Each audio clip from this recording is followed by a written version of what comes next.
The woman who raised me turned me in to the police. I still remember the sirens, the flashing blue lights bouncing off the windows of our small house. And her, standing on the porch, arms folded tight, watching as they dragged me out in handcuffs. She didn't cry. She didn't say a word. She just watched. I screamed at her through the car window. "After everything you promised me, this is what you do?" Because this wasn't some stranger.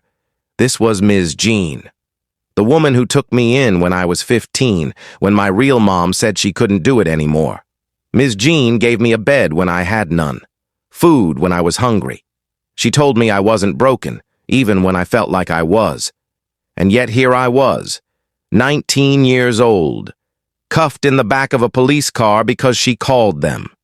That night in the cell, I hated her more than I'd ever hated anyone. I thought she was just like the rest, another person who gave up on me. But I wasn't innocent either. I had stolen. Not once, but again and again. Cash from the grocery store where I worked nights. I told myself it was survival, but deep down, I knew better. At court, I sat stone-faced, expecting her to let me rot. But when the judge asked if anyone wanted to speak, she stood. Her voice didn't shake. "Your Honor, I didn't call the police to ruin him. I called because I love him.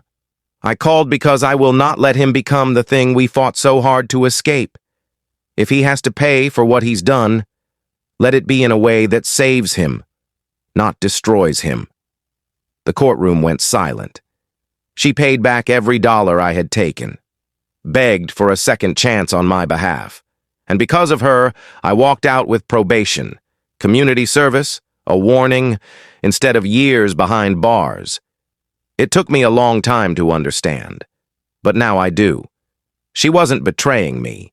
She was protecting me the only way she knew how, by risking my love to save my life. Years later, when I opened my own shop, the first check I wrote wasn't for rent. It was for her, to pay back the woman who broke my heart, just so it could keep beating. Because sometimes, the people who hurt us most are the ones who love us enough to save us. You might miss out on our next interesting stories if you are not following us. My best friend sold my car without asking. One evening I got off work, walked to the parking lot, and the driveway was empty. Keys gone. No note, no message, just gone. At first I thought it was stolen, but then I noticed my spare key was missing from the counter. That's when my stomach dropped. I called him 10 times, nothing. Finally, he picked up, and all he said was, "I'll explain later." That's it. 4 words. I can't even describe the anger that shot through me. That car wasn't just transportation. It was my escape, my safety net, my home some nights when rent fell short.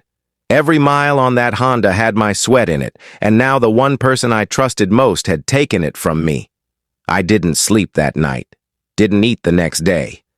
All I could think was, why would he do this to me? For a week I avoided him, ignored his texts. Even when he showed up at my door, I wouldn't answer, because betrayal from a stranger hurts. But betrayal from your best friend? That car wasn't what I lost. It was trust. Then the letter came, a thick envelope from debt collectors. I almost tossed it, but curiosity won. Inside was a statement, overdue payments, hidden fees, threats of repossession, and that's when it clicked. I remembered signing something months back when I was desperate, didn't read the fine print, didn't realize I'd basically signed my future away. If they had gotten that car, they wouldn't have stopped there. They would have buried me in debt, ruined my credit, and chained me to mistakes I didn't even understand. That's when the truth came out. My best friend had sold the car himself, took the money, paid off the debt collectors before they destroyed me. And with what was left, he folded the cash into an envelope and slipped it under my mattress. When I confronted him, shaking with leftover anger, he didn't defend himself. He just looked at me and said, "Better you hate me now than watch you lose everything forever." I didn't know whether to punch him or hug him. Because for the first time in my life, betrayal didn't feel like betrayal anymore. It felt like sacrifice. Years later, when I finally got on my feet, I bought another car. A better one. A newer one.